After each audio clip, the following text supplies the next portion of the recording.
Hello everyone. Today we will start condensed matter physics. Condensed matter physics के अंदर हम start करेंगे crystalline solid.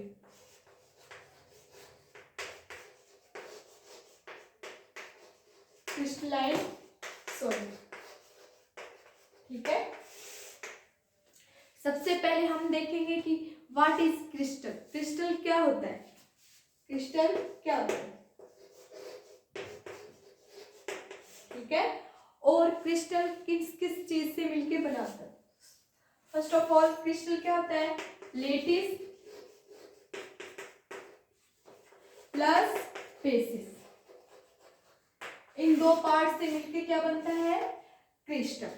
ठीक है. अब हम देखेंगे कि लेटिस क्या होता है. सबसे पहले हम क्या देखेंगे. What is lattice. ठीक है. कि लेटिस क्या होता है. लेटिस एक स्पेस के अंदर पॉइंट्स का लोकेशन एटम्स को डिफाइन करने के लिए या एटम्स को अरेंज करने के लिए एक लोकेशन को डिफाइन करता है लेटिस. ठीक है. और नेक्स्ट है बेसिस. ठीक है. और बेसिस क्या होती है. वो पॉइंट जहाँ पे हम कोई भी क्रिस्टल क्रिएट करते हैं या कोई मटेरियल बनाते हैं तो एटम्स को अरेंज करते हैं. वो पोजीशन क्या कहलाएगी. बेसिस. वो पोजीशन कहलाएगी लेटिस और उसके अंदर अरेंज करने वाले एटम क्या कहलाएंगे. बेसिस. फॉर एग्जांपल जैसे हम कोई शादी वगैरह में जाते हैं तो वहां पे क्या होता है. जैसे सबसे पहले हमने सीट्स का अरेंजमेंट कर दिया. ठीक है. सीट्स का अरेंजमेंट कर दिया किसी ओपन स्पेस के अंदर. ठीक है. जैसे चेयर्स लगा दी. ठीक है. वो तो क्या हो गई. Chairs as a form of क्या हो गई. लेटिस. अब उसके अंदर जब बाहर से शादी में लोग आते हैं और मान लो उस चेयर पे आके बैठ जाते हैं. ठीक है. इसके ऊपर क्या हो गए. इन चेयर्स के ऊपर क्या हो गए. बाहर से आने वाले जो लोग हैं वो अरेंज हो गए.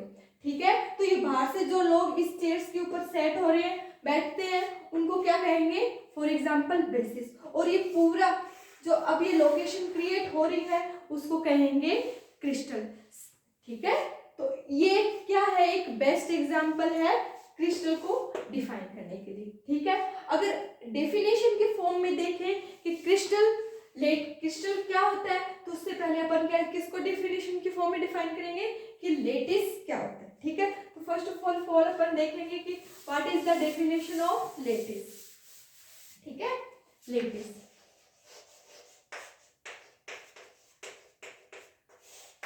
ठीक है. लेटिस क्या होता है. A specific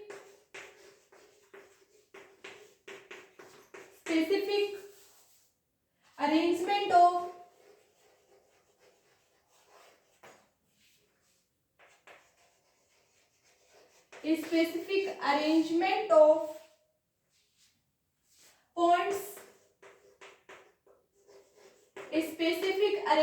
of points their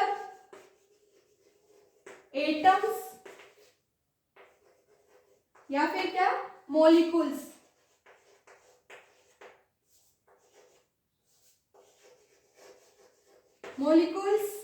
can be localized.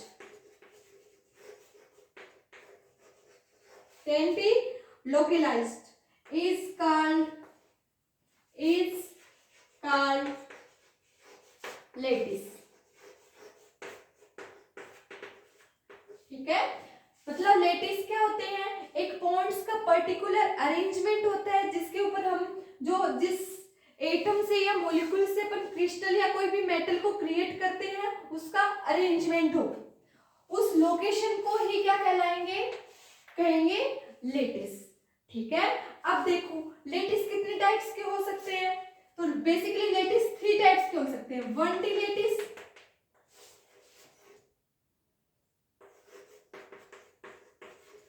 Second 2D lattice और थर्ड होगा 3D लेटिस. अगर पॉइंट का अरेंजमेंट एक पर्टिकुलर डायरेक्शन एक पर्टिकुलर लाइन के अकॉर्डिंग हो सपोज इस टाइप से. ठीक है. तो इसको बोलेंगे 1D लेटिस. ठीक है। और अगर एटम्स का अरेंजमेंट एक पर्टिकुलर डायरेक्शन के साथ साथ दो पर्टिकुलर डायरेक्शन हो, इस डायरेक्शन में तो हो ही हो, जैसे सपोज करो ये ए और इसके सिमिलर एक अनदर डायरेक्शन में भी क्या हो, अरेंजमेंट हो, ठीक है। तो सपोज करो ये डायरेक्शन कोफिशिएंट क्या हो गया बी और ये ए, तो इस टाइप का अरेंजमेंट क्या कहलाएगा, 2D लेटिस, जो कि एक प्लेन की फॉर्म में डिफाइन होता है और ये एक लाइन की फॉर्म में डिफाइन होता है, ठीक है। और थर्ड है 3D लेटिस। तो 3D मतलब अगर अपन पॉइंट्स का अरेंजमेंट तीनों डायरेक्शन में हो तो उसको बोलते हैं 3D लेटिस, ठीक है। तो 3D लेटिस देखो, जैसे क्यूब है, क्यूब एक 3D लेटिस का ही एग्जांपल है। तो 3D लेटिस को कौन डिफाइन कर रहा है, जैसे क्यूब की फॉर्म किसको डिफाइन करिए, 3D लेटिस के फॉर्म, जैसे इस टाइप से। तो ये क्या है, तीनों डायरेक्शन में क्या है, एटम्स का अरेंजमेंट, ठीक है। सपोज करो ये वन डायरेक्शन है, ये सेकंड डायरेक्शन है और ये कौन सी हो गई, थर्ड डायरेक्शन में। एक पॉइंट इस डायरेक्शन के अकॉर्डिंग आएगा, सेकंड पॉइंट इस डायरेक्शन के अकॉर्डिंग और थर्ड पॉइंट्स का अरेंजमेंट इस डायरेक्शन के अकॉर्डिंग। तो इस टाइप का अरेंजमेंट होगा वो क्या होगा, 3D लेटिस का, ठीक है। अब नेक्स्ट हमें देखना है बेसिस। बेसिस क्या होंगे, जो ये लेटिस है, जो ये लोकेशन है, सपोज करो ये क्या है, खाली है, वैकेंट सीट है, लोकेशन है। अगर इसके ऊपर अपने को क्या बनाना है, कोई भी मेटल बनाना है, ठीक है, तो लार्ज नंबर ऑफ एटम्स या मॉलिक्यूल्स अपने को क्या करने पड़ेंगे, अरेंज। तो एटम्स और मॉलिक्यूल्स जिससे क्या बनता है, एक मेटल बनता है, उनको इसके ऊपर सेट करते हैं, ठीक है। तो वो एटम और मॉलिक्यूल ही क्या कहलाएंगे, जिससे हमें क्या बनाना है, एक मेटल, उसी को क्या कहेंगे, बेसिस, ठीक है। बेसिस क्या होंगे, वो एटम या मॉलिक्यूल जो लेटिस की जो लोकेशन है उसको क्या करते हैं, फुलफिल कर देते हैं या फिर उसको ऑक्युपाई करते हैं, वो क्या कहलाएंगे, बेसिस कहलाएंगे, ठीक है। तो इसकी अगर डेफिनेशन देखें तो हम क्या होगी बेसिस की, एटम्स एंड मॉलिक्यूल्स, देखेंगे कि हम बेसिस क्या होंगे as a definition, basis,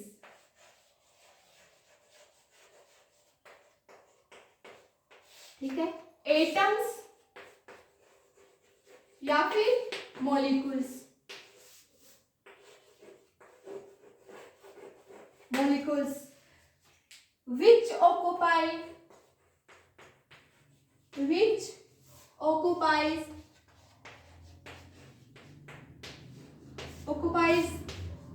the space, which occupies the space या फिर the base lattice to form a crystal is called basis, ठीक है। वो एटम्स या वो मॉलिक्यूल्स जो कि लेटिस के अंदर उसकी जो स्पेस है उसको क्या कर सकते हैं, ऑक्युपाई करते हैं, उन्हीं को क्या कहलाएंगे, उस क्रिस्टल के बेसिस कहलाएंगे। और अगर लेटिस और बेसिस को दोनों को मिला दें तो उसको क्या कहलाएंगे, उसको क्या कहेंगे हम, क्रिस्टल। तो ये हमने देखा कि lattice plus basis is called crystal, ठीक है। अब हम देखेंगे, ये तो था इसका बेसिक डेफिनेशन, अब हम देखेंगे कि क्रिस्टल क्या होता है, ठीक है। तो सबसे पहले हम देखेंगे जो क्रिस्टल बनता है वो कैसे बनता है। कोई भी जैसे अपने को मेटल बनाना है, अगर हम जैसे एटम्स लेते हैं, लार्ज नंबर ऑफ एटम्स, तो वो नॉर्मली क्या होते हैं, फ्रीली मोशन करते हैं। तो अगर वो फ्रीली मोशन कर रहे हैं तो दैट मीन्स उसमें ओनली कौन सी एनर्जी है, काइनेटिक एनर्जी है। अगर एटम्स फ्रीली मोशन कर रहा है दैट मीन्स उसमें काइनेटिक एनर्जी है। अगर हम लार्ज नंबर ऑफ एटम्स को क्लोज लेके आते हैं और उससे क्या क्रिएट करते हैं, मैटर बनाते हैं तो क्या होता है, उनके बीच के अंदर, एटम्स के बीच के अंदर क्या बनते हैं, बॉन्ड बनते हैं, ठीक है। और उन बॉन्ड के बनने से, उन बॉन्ड के थ्रू वो क्या हो जाते हैं, एक दूसरे से इंटरेक्ट करते हैं और मेटल को क्या बना, मेटल क्रिएट करते हैं। ये बॉन्ड भी डिफरेंट टाइप के हो सकते हैं, ठीक है। और वो बॉन्ड किस पे डिपेंड करते हैं, इनके बीच में जो बॉन्ड के लिए यूज होती है एनर्जी, ठीक है। तो ये बॉन्ड भी, अगर एटम्स के बीच में जो मिलने वाले बॉन्ड है वो भी क्या होंगे, डिफरेंट टाइप्स के होंगे, ठीक है, अकॉर्डिंग टू देयर एनर्जी। तो उस बॉन्ड को क्या बोलेंगे, या फिर उस एनर्जी को क्या बोलेंगे, उसको बोलते हैं बाइंडिंग एनर्जी। अगर लार्ज नंबर ऑफ एटम्स या मॉलिक्यूल्स को अगर अपन क्लोज इंटरेक्ट करवाते हैं, क्लोज लेके आते हैं, तो उसके अंदर बॉन्ड बनते हैं, तो उसके अंदर एक एनर्जी क्रिएट होती है, उसको बोलते हैं बाइंडिंग एनर्जी। या फिर बाइंडिंग एनर्जी वो एनर्जी होती है जब अपन किसी भी क्रिस्टल को या मेटल को ब्रेक करते हैं, तो उसको एक, कोई भी एक मॉलिक्यूल्स उसके अंदर पर मतलब जितने भी मॉलिक्यूल है उनमें से किसी एक मॉलिक्यूल्स को बाहर निकालने के लिए जो एनर्जी अपने को रिक्वायर्ड होती है, उसी को क्या बोलेंगे, बाइंडिंग एनर्जी। बाइंडिंग एनर्जी, ठीक है। और बाइंडिंग एनर्जी कौन सी एनर्जी होती है, क्रिस्टल को क्रिएट करने के लिए, तो अगर एटम्स को क्लोज लेके आए तो उसमें से एनर्जी क्या होगी, फ्री होगी। या तो उसको बाइंडिंग एनर्जी बोल सकते हैं, या दूसरी लैंग्वेज में बोल सकते हैं कि अगर अपने पास कोई मेटल है या क्रिस्टल है, उसको ब्रेक करना है, तो उसके क्रिस्टल में से, जैसे ये कोई मेटल है, मटेरियल, इसके अंदर लार्ज नंबर ऑफ एटम्स है, अगर अपने को किसी एक पर्टिकुलर एटम, कोई भी पर्टिकुलर एटम या मॉलिक्यूल्स को इसमें से बाहर निकालना है, तो अपने को जिस एनर्जी की रिक्वायरमेंट होगी उसी को अपन क्या कहेंगे, बाइंडिंग एनर्जी कहेंगे, ठीक है। तो ये बॉन्ड इन एटम्स के बीच में क्या बनते हैं, बॉन्ड, और उसी के अकॉर्डिंग एनर्जी होती है, उसको क्या कहते हैं, बाइंडिंग एनर्जी। अब अपन देखते हैं अगर कोई भी एटम्स जो अगर उनके अंदर अट्रैक्शन हो रहा है, बॉन्डिंग हो रही है, तो वो कितने टाइप के बॉन्डिंग हो सकती है। तो बेसिकली उनके अंदर 5 टाइप के बॉन्ड मिलते हैं, ठीक है। कोई भी अगर एटम क्रिएट कर रहे हैं तो उसके अंदर बेसिकली हमारे पास 5 टाइप के बॉन्ड होते हैं, और वो किस पे डिपेंड करते हैं, जो एटम अपन, जो मटेरियल अपन बना रहे हैं उसके अंदर जो एटम रिक्वायर्ड है, या तो वो आयन हो सकते हैं, आयन्स हो सकते हैं, या फिर एटम या मॉलिक्यूल्स, तो उसके वैल्यू पे और उसके जो ऑर्बिटल्स है उसके अंदर, उसके अरेंजमेंट के अंदर, ठीक है, और उसकी जो सेल्स है या ऑर्बिट्स है उसकी रेडियस पे, इन सब की डिपेंडिंग के अकॉर्डिंग जो बॉन्डिंग हो रही है, जो बॉन्ड बन रहे हैं, वो बेसिकली 5 टाइप के होंगे। तो फर्स्ट होगा उसके अंदर आयनाइजेशन, आयनिक बॉन्ड जिसको बोलते हैं,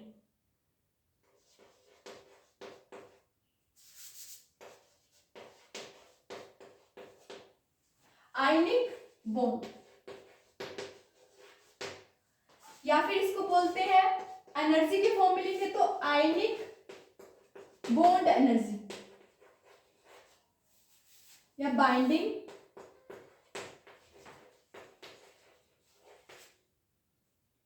एनर्जी। उस बॉन्ड को क्या बोलेंगे, आयनिक बॉन्ड, और एनर्जी को क्या बोलेंगे, आयनिक बाइंडिंग एनर्जी। सेकेंड टाइप का बॉन्ड कौन सा हो सकता है, वान डेर वाल्स बॉन्ड,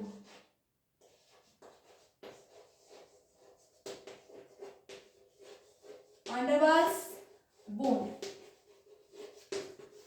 या फिर एनर्जी बोलेंगे तो क्या होगी, van der Waals bonding energy या बाइंडिंग एनर्जी, ठीक है। थर्ड एनर्जी कौन सी हो सकती है, या थर्ड बॉन्ड कौन सा हो सकता है, हाइड्रोजन बॉन्ड,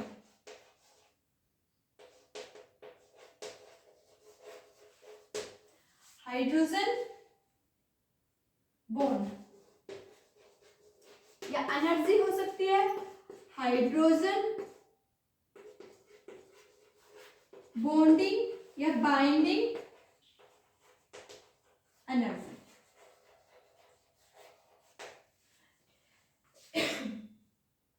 और फोर्थ एनर्जी कौन सी हो सकती है, आयनिक या मोलिकुलर, ठीक है।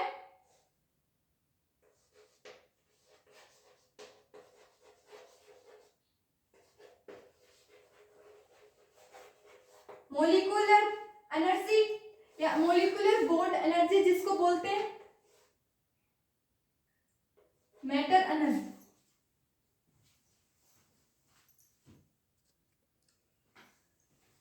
ठीक है, मोलिकुलर एनर्जी या फिर इसको बोलते हैं कोवेलेंट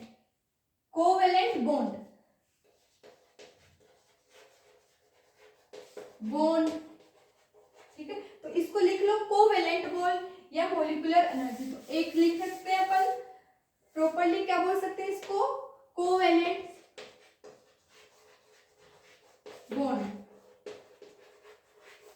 और इसके अकॉर्डिंग एनर्जी क्या होगी, कोवेलेंट बाइंडिंग एनर्जी। और फिफ्थ क्या होगी, मेटेलिक बॉन्ड,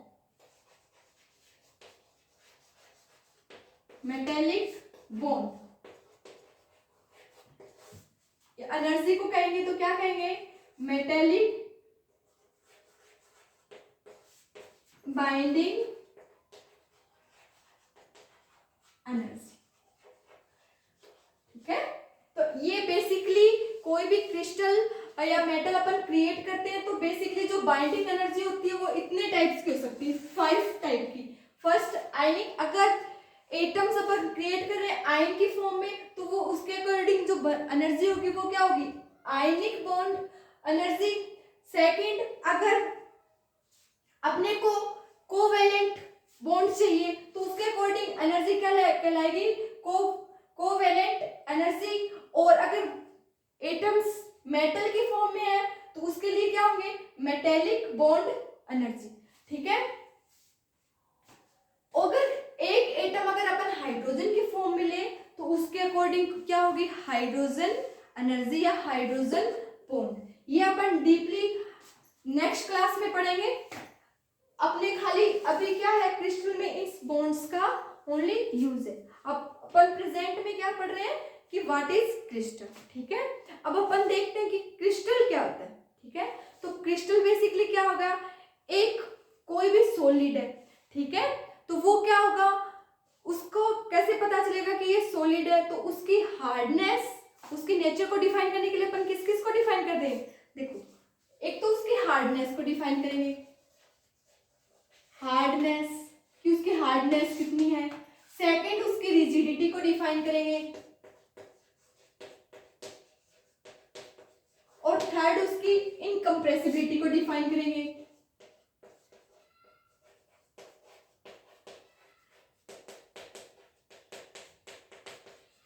ठीक है, तो कोई भी सॉलिड है उसकी नेचर को डिफाइन करने के लिए अपन देखते हैं कि वो कितना, उसकी हार्डनेस क्या है, उसकी रिजिडिटी क्या है और उसकी इनकम्प्रेसिबिलिटी क्या है। तो इन सब चीजों से अपन या इन सब से ये प्रॉपर्टी है किसी भी सॉलिड को डिफाइन करने के लिए। ठीक है, तो सॉलिड के अंदर अपन क्या पढ़ेंगे कि जो सॉलिड है, क्रिस्टल भी एक टाइप का क्या होता है, सॉलिड ही होता है। ठीक है, तो क्रिस्टल बेसिकली क्या होगा, एक सॉलिड के अंदर कोई सॉलिड है, मेटल है या फिर कोई मटेरियल है, उसके अंदर एटम्स या मॉलिक्यूल्स जो प्रेजेंट होते हैं उसका 3 डायमेंशनल पीरियोडिक एरे होता है।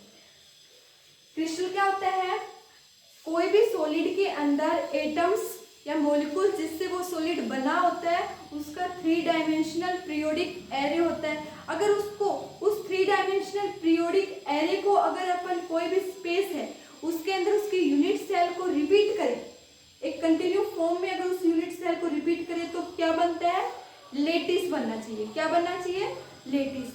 तो उस 3 डायमेंशनल पीरियोडिक एरे को अपन क्या कहेंगे, क्रिस्टल कहेंगे। और बेसिकली क्रिस्टल कितने टाइप्स के हो सकते हैं, 2 टाइप्स के। ठीक है, पहले ये लिखो फिर देखो।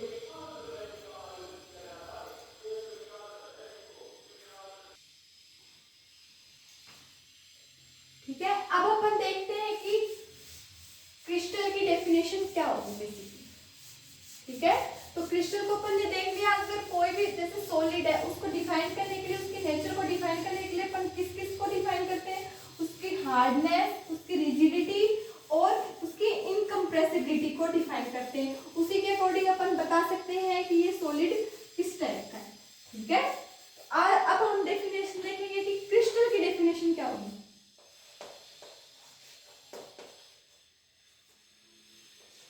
क्रिस्टल। क्या?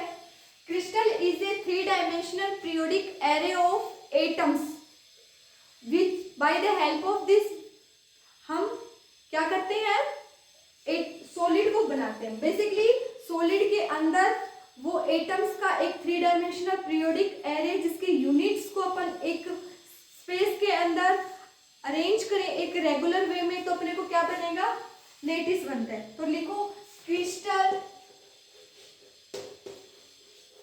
Is a 3-dimensional, crystal is a 3-dimensional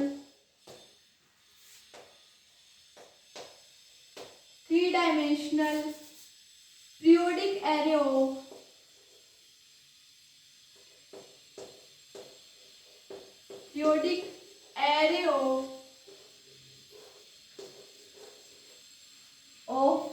atoms या फिर molecules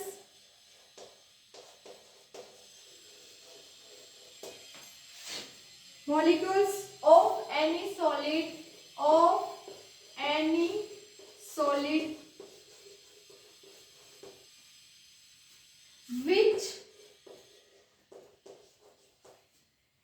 which can make of any solid which can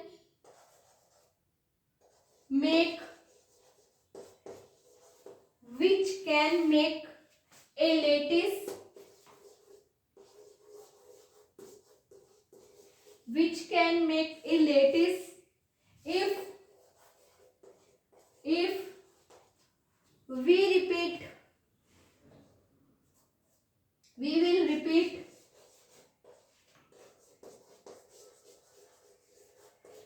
we will repeat its unit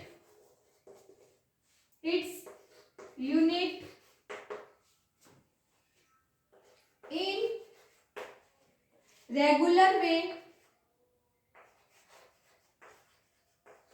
regular way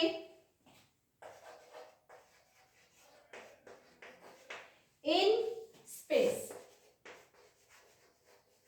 ठीक है, तो एटम्स सॉलिड के वो मॉलिक्यूल्स या एटम जिसको अगर अपन क्या करें, उसके यूनिट को एक रेगुलर वे में अरेंज करें as a 3-dimensional periodic array, तो अपने को क्या मिलता है, लेटिस। तो उसको क्या कहेंगे, क्रिस्टल कहेंगे। ठीक है, अब अपन देखते हैं कि क्रिस्टल कितने टाइप के हो सकते हैं। बेसिकली क्रिस्टल 2 टाइप्स के हो सकते हैं, एक तो होता है क्रिस्टल और एक होता है नॉन क्रिस्टल, या फिर उसको बोलते हैं क्रिस्टलाइन और नॉन क्रिस्टलाइन। ठीक है, नेक्स्ट हम देखते हैं कि टाइप्स ऑफ क्रिस्टल या टाइप्स ऑफ सॉलिड। ठीक है, देखो टाइप्स ऑफ सॉलिड या टाइप्स ऑफ क्रिस्टल। तो फर्स्ट होता है अमोर्फियस क्रिस्टल। अमोर्फियस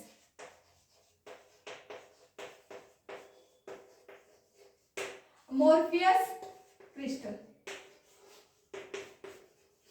इसको बोलते हैं नॉन क्रिस्टलाइन सॉलिड, या फिर इसको क्या बोल सकते हैं, नॉन क्रिस्टलाइन सॉलिड। ठीक है, सेकंड होता है क्रिस्टलाइन सॉलिड।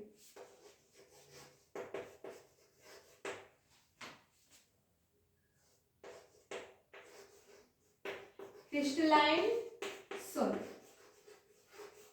ठीक है, तो अमोर्फियस क्रिस्टल या फिर नॉन क्रिस्टलाइन सॉलिड कौन से होंगे और क्रिस्टलाइन सॉलिड कौन से होंगे। ठीक है, अगर एटम्स का अरेंजमेंट एक रेगुलर सीक्वेंस में है, एक पर्टिकुलर सीक्वेंस में है, तो वो क्रिस्टल कौन से होंगे, क्रिस्टलाइन सॉलिड होंगे। और अगर एटम्स का अरेंजमेंट एक पर्टिकुलर सीक्वेंस में नहीं है, ठीक है, उसका कोई भी पैटर्न, एक पर्टिकुलर पैटर्न को फॉलो नहीं कर रहा है, तो उस टाइप के क्रिस्टल या सॉलिड कौन से होंगे, अमोर्फियस क्रिस्टल। देखो जैसे ये है एटम्स, एक पर्टिकुलर डिस्टेंस पे प्रेजेंट है, ठीक है। ये भी सपोज करो ए डिस्टेंस है और ये वाले भी ए डिस्टेंस पे क्या हो रहे हैं, रिपीट हो रहे हैं, ठीक है। तो इस टाइप का अगर एटम्स का अरेंजमेंट है एक पर्टिकुलर या एक रेगुलर सीक्वेंस के अंदर, तो वो सॉलिड कौन से कहलाएंगे या क्रिस्टल कैसे, वो क्रिस्टल कौन से कहलाएंगे, क्रिस्टलाइन सॉलिड, ठीक है। क्या कहलाएंगे, क्रिस्टलाइन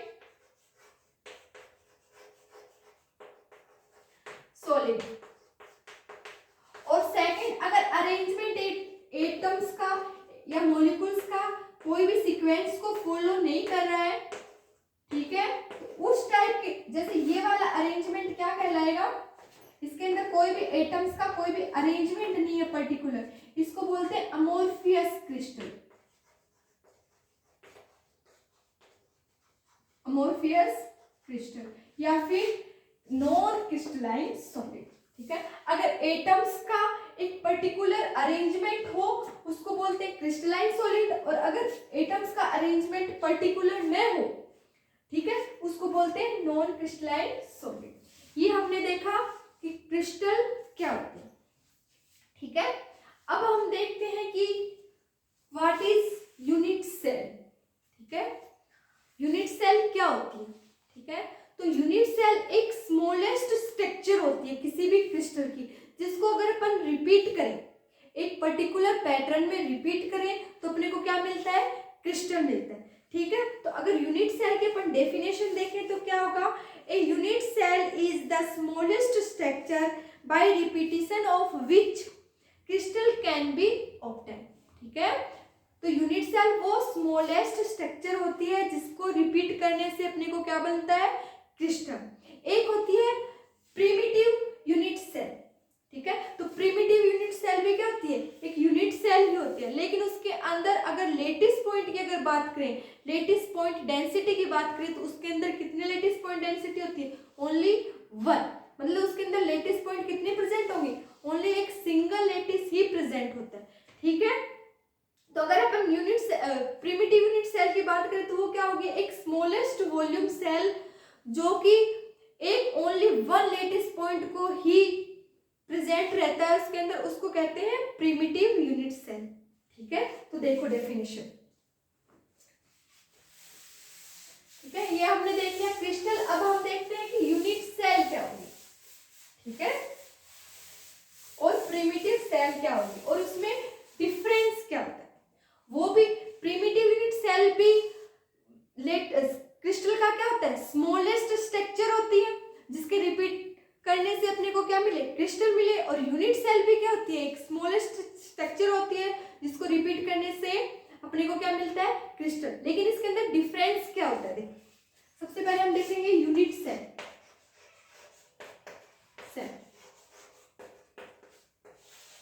ठीक है। Unit cell is a smallest structure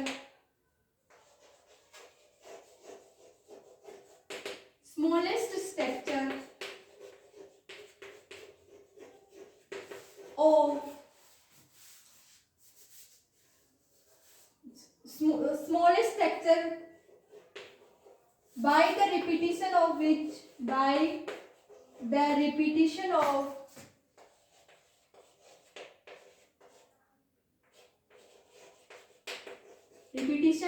which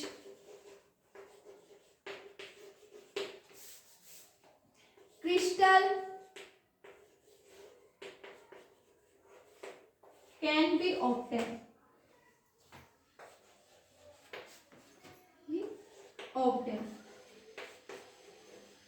ठीक है,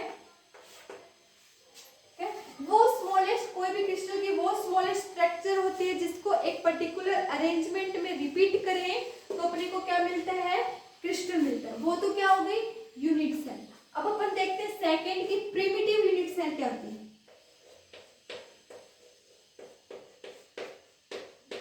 प्रिमिटिव सेल, ठीक है। तो प्रिमिटिव सेल भी एक यूनिट सेल होती है, लेकिन वो यूनिट सेल होती है जिसके अंदर ओनली लेटिस पॉइंट क्या हो 1 या लेटिस पॉइंट डेंसिटी क्या हो सिंगल। लेटिस पॉइंट डेंसिटी क्या होनी चाहिए सिंगल। तो a unit cell with lattice point density is 1। A unit cell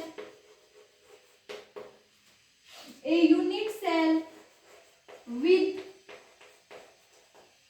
lattice point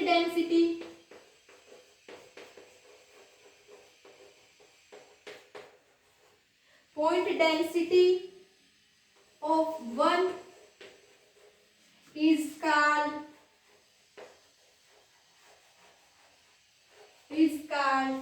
primitive cell या प्रिमिटिव यूनिट सेल। तो प्रिमिटिव यूनिट सेल एक वो सेल होती है जिसके अंदर लेटिस पॉइंट डेंसिटी क्या होनी चाहिए 1 होनी चाहिए। या फिर अदर इसकी डेफिनेशन लिखें तो वो स्मॉलेस्ट वॉल्यूम सेल जो कि ओनली 1 लेटिस पॉइंट को क्या करती है ऑक्युपाई करती है प्रिमिटिव सेल कहलाती है। ठीक है, तो वो स्मॉलेस्ट वॉल्यूम सेल जो ओनली 1 लेटिस पॉइंट को ऑक्युपाई करती है, उसके अंदर ओनली 1 लेटिस पॉइंट प्रेजेंट रहता है, उसको क्या बोलते हैं प्रिमिटिव यूनिट सेल। ठीक है, तो प्रिमिटिव यूनिट सेल भी एक यूनिट सेल ही होती है लेकिन उसके अंदर लेटिस पॉइंट क्या होते हैं 1। और ये क्या होता है इसके अंदर डिफरेंस, क्योंकि यूनिट सेल क्या होगी स्मॉलेस्ट स्ट्रक्चर तो होगी लेकिन इसके अंदर ये कंपल्सरी नहीं है कि इसके अंदर लेटिस पॉइंट एक ही हो, इसके अंदर एक से ज्यादा भी लेटिस पॉइंट प्रेजेंट हो सकते हैं। लेकिन प्रिमिटिव यूनिट सेल के अंदर ओनली 1 लेटिस पॉइंट ही प्रेजेंट होता है, इसलिए अपन कह सकते हैं कि प्रिमिटिव सेल यूनिट सेल होती है लेकिन यूनिट सेल प्रिमिटिव सेल हो ये पॉसिबल, ये कंपल्सरी नहीं है।